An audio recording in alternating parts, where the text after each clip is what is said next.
Okay Hem, I so your email અને એમાં તને કન્ફ્યુઝન છે આ કોલમનું.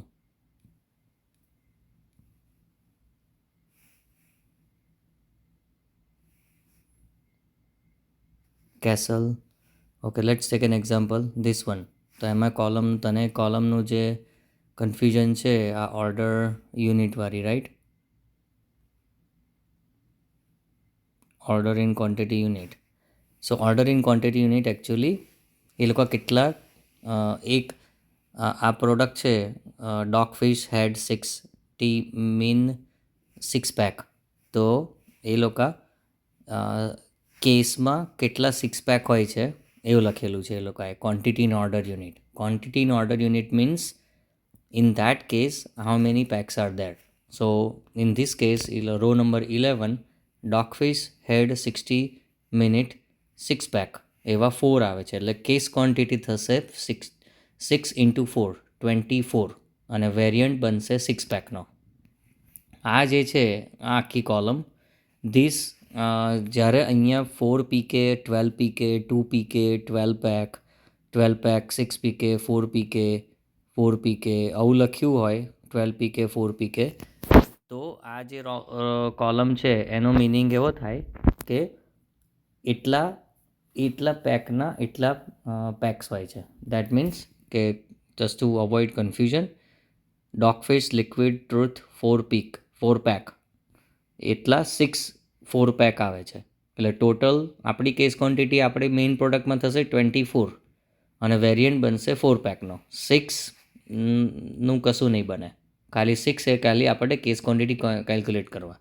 હવે સેમ થિંગ રો નંબર 23 એમાં ડોગફિશ 60 મિનિટ 90.2 ounce, રાઈટ? એમાં એ લોકોએ કશી પેક કે કશું લખ્યું નથી. That means this is a single variant. એટલે એનો સિંગલ વેરિયન્ટ બનશે અને એની કેસ ક્વોન્ટિટી બનશે 12. એટલે 12 into 1.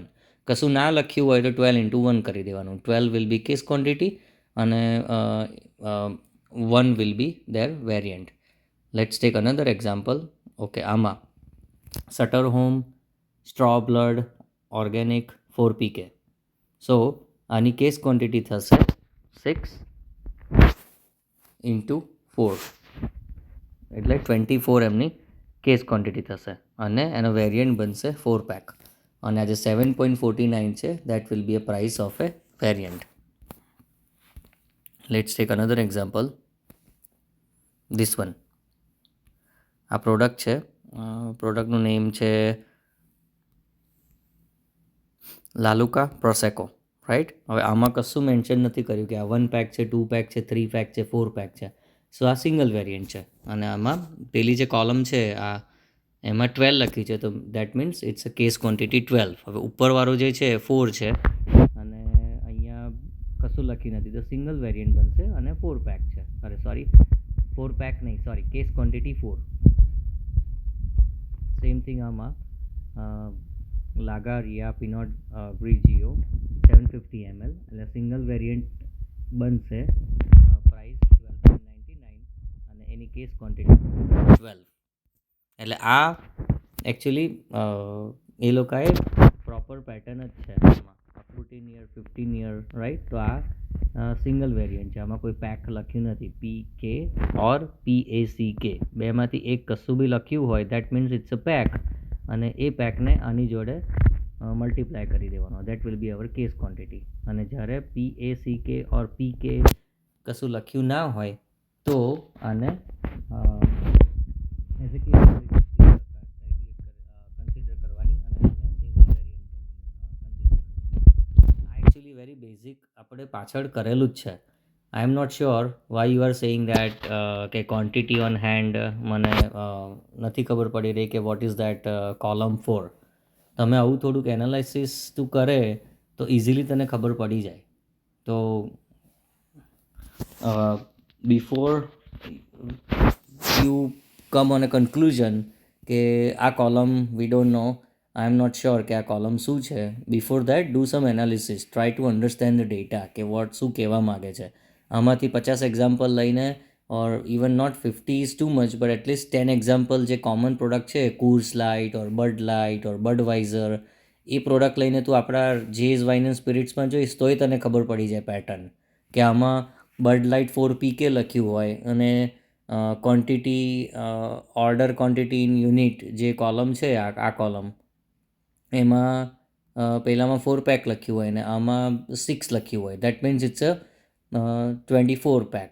24 કેસ ક્વોન્ટિટી થઈ ગઈ અને 4 પેક એ વેરિયન્ટ થઈ ગયો. તો try to analyse like this.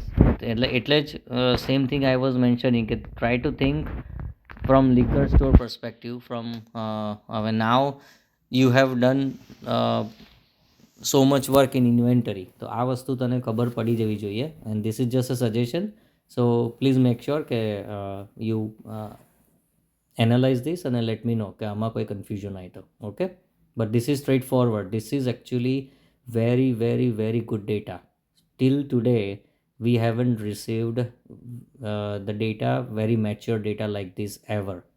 So આને એનાલાઇઝ કરો અને ધીસ વિલ બીકમ અવર આ એકચ્યુઅલી આપણને ડેટા બહુ જ કામ લાગશે. કર્ટીઝનો અને JWS એ બંને ડેટા આનો સબસેટ હશે.